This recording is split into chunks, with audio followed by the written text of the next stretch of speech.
capítulo 6, a pergunta 257. E o título dessa pergunta 257 é um ensaio teórico sobre a sensação nos espíritos. E começa dizendo assim: o corpo é um instrumento da dor. E, se não é a sua causa primeira, pelo menos é a causa imediata. A alma tem a percepção da dor, mas essa percepção é um efeito. A lembrança que dela conserva pode ser muito penosa, contudo, não pode ter ação física.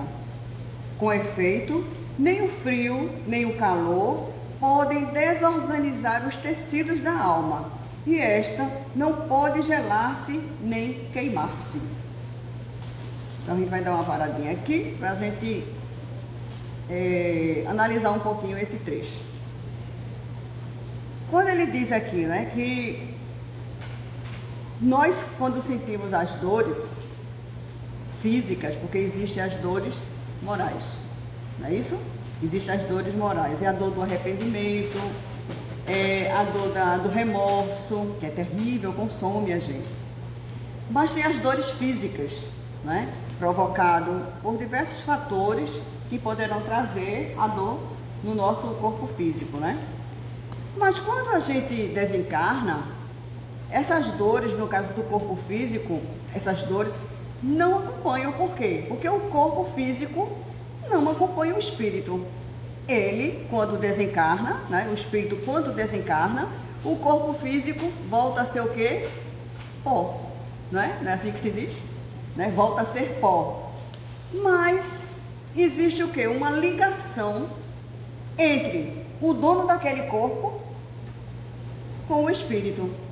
Ou seja, não é simplesmente desencarnar, não é simplesmente largar o corpo, não é simplesmente deixar o corpo que o espírito vai parar de sofrer.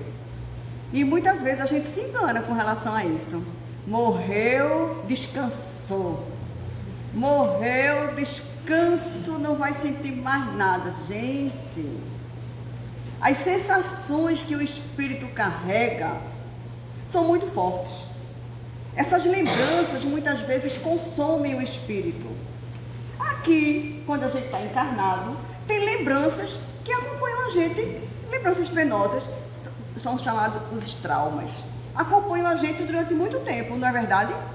Eu conheço uma criatura da minha família e ela tem um pavor, vocês não imaginam de quê? E gera um sofrimento muito grande para ela, viu? É capaz dela entrar em pânico. Borboleta.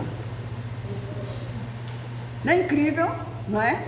Então, assim, porque ela disse que na infância ela sofreu um trauma provocado por mim, vergonhoso, né? Provoquei isso nela e ela não consegue esquecer. Eu disse, vai para terapia, né? Mas você veja só, ficou um trauma, ficou o quê? Uma lembrança de um fato. Quando a gente desencarna, as lembranças acompanham o espírito.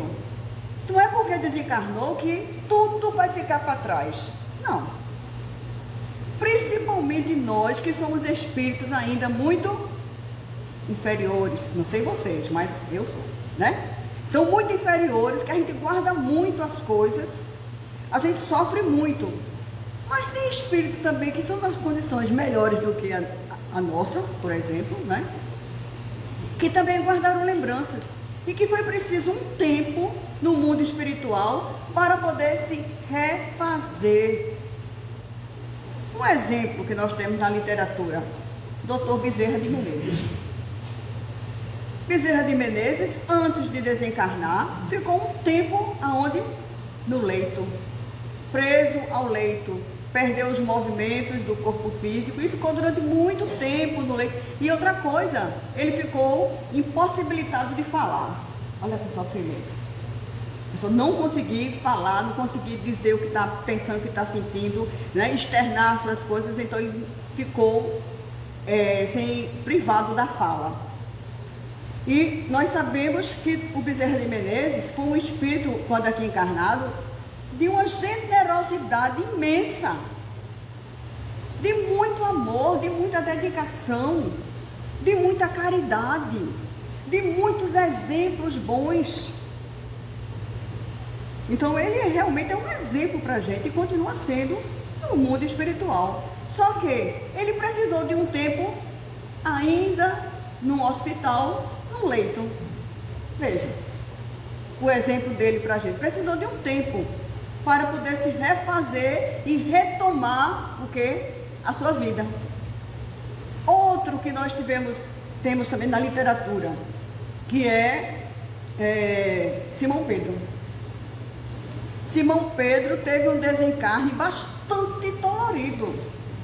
Ele passou um tempo, ele também foi preso, não é?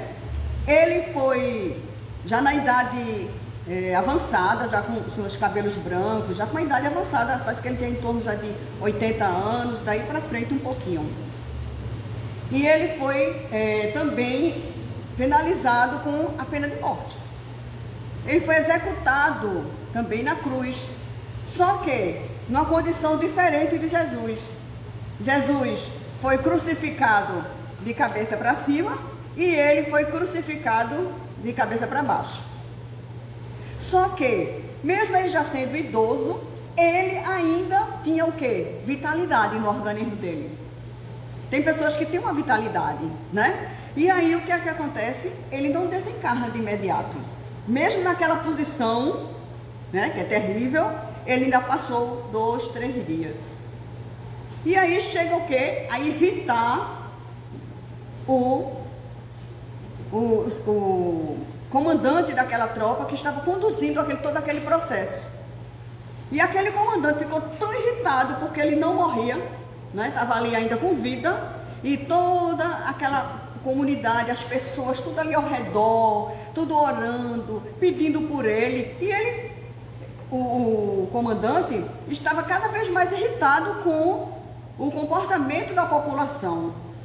E ele chegou um momento e sempre soltando impropérios, sempre dizendo coisas, acusando ele, e ele lá, calmo, tranquilo naquele momento ali, só esperando, totalmente resignado. E o que é que acontece com ele? O Aniceto Sertório, que era esse comandante, disse, agora eu vou abreviar a morte dele.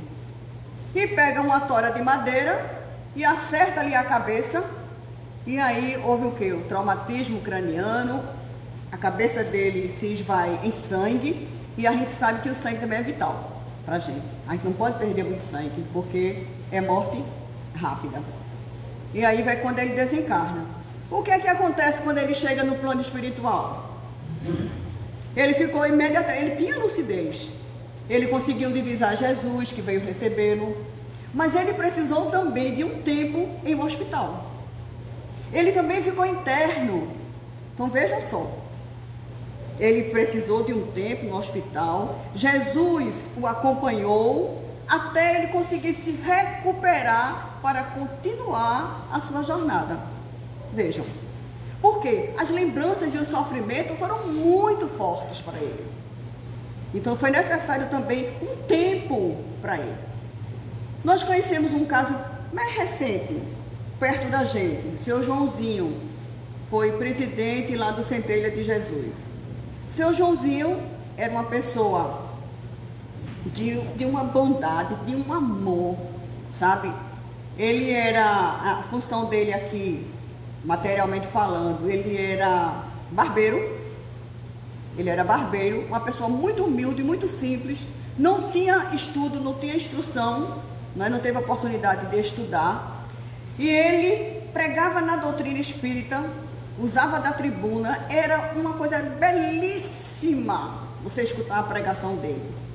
O trabalho que ele desempenhava, que ele desenvolvia ali nos coelhos, com aquelas comunidades, era algo de uma, sabe, de uma grandiosidade. Quando ele desencarna, a morte dele foi como, você tá assim, um suspiro. Ele já sabia que ia desencarnar, estava na sala da casa dele, e imediatamente o corpo, a cabeça pende para um lado e ele já estava do lado do corpo. Totalmente lúcido, participou do velório, participou de tudo com toda a lucidez. tranquilidade. Vejam, né? O desprendimento desse espírito. Um outro também que participou do seu próprio velório, que às vezes a gente não quer nem falar de cemitério, né? A gente não quer nem falar sobre a morte, né? Imagine você participar do seu próprio velório. Um outro que aqui também do tempo da gente, que foi presidente da Federação Espírita Pernambucana, Alírio, seu Alírio. E seu Alírio, no tempo que ele desencarnou, se fazia velório em casa. E ele vai para o velório na casa dele. E quando chega lá, uma das filhas dele estava inconsolável, gritando, sabe aquela coisa assim, dando aquele estardalhaço pela morte, a dor dela, ela externando a dor. E ele chega para um médium junto e diz assim: diga para ela que pare de gritar, senão eu vou sair daqui agora. Veja. Então foi dado o recado, ela se recompôs e ele participou na tranquilidade, na consciência, no desapego aos restos mortais, né? E o preparo dele para a vida espiritual. Então, criaturas que tiveram próximo a nós, como também o Chico Xavier. Então, diversos outros espíritos, né? Criaturas que dão um exemplo para a gente. Então, depende muito essa sensação, essa dor, esse sofrimento que os espíritos apresentam, depende do grau evolutivo, depende do apego, desapego de quê? Do corpo físico. Porque existe um fator muito importante, um corpo muito importante que é chamado perispírito, que é um envoltório semimaterial que envolve o espírito ao corpo físico, né? E quanto mais o espírito é evoluído, mais esse perispírito se torna mais leve, se torna mais fácil de conviver com ele, porque ele não tem tanto apego. Mas as criaturas que ainda estão muito apegadas às coisas materiais aqui, sofrem muito com o desencarne. Porque, como a gente estava escutando aqui no início, né, sobre as criaturas que estão passando por uma provação muito difícil atualmente, que no Rio Grande do Sul, as enchentes. Né? O quanto o sofrimento das pessoas deixarem suas casas, né, perder tudo aquilo ali. Então, é um exercício, porque quando a gente desencarnar, a gente daqui não vai levar nada. Tudo vai ficar, não é verdade? Não levaremos nada. Mas tem espírito que desencarna e volta para onde? Para dentro de casa. Porque é minha mulher, é o meu marido, é a minha casa, daqui eu não saio. Meu carro. Né? Meu carro, falar em carro. Um amigo nosso que tem uma mediunidade muito, como se diz, aflorada, ele morava em Olinda e ele veio de Olinda para Recife, começou a sentir um certo odor dentro do carro dele. Quando ele olha pelo retrovisor, estava a criatura, um espírito desencarnado, atrás no banco, todo sujo de vômito, com aquele terno bem antigo, bem, sabe? Com os dois braços assim no banco de trás, pegando carona. E aí ele para, né, no caminho, abre a porta do carro e diz para o espírito: saia, sua carona terminou aqui agora. Você não foi convidado para vir no meu carro. E o espírito teve que sair, saiu. E ele viu o espírito saindo, cambaleando, estava bêbado ainda, das orgias, das noitadas, das coisas. Então, tem espírito que ainda permanece como se vivo estivesse na carne, que é vivo, ele permanece, ele continua. A diferença está aí, não é? Essas lembranças que ficam, porque muitas vezes tem criaturas que acham assim: ah, morreu, acabou. Morreu, acabou nada. O que é que acontece com o relato de suicidas? Por que que na doutrina a gente combate, a gente fala tanto para o esclarecimento das criaturas para não enveredarem pelo caminho do suicídio? Porque é uma porta falsa. A morte não existe. Olha, gente, quando eu descobri isso, que a morte não existe, pensa na minha alegria. Olha, porque eu tinha um medo, mas pense no medo que eu tinha de morrer. Mas não era esse medo, era o apego às coisas, porque eu não queria deixar nada aqui. E com a doutrina, quando eu descobri que a gente não morre,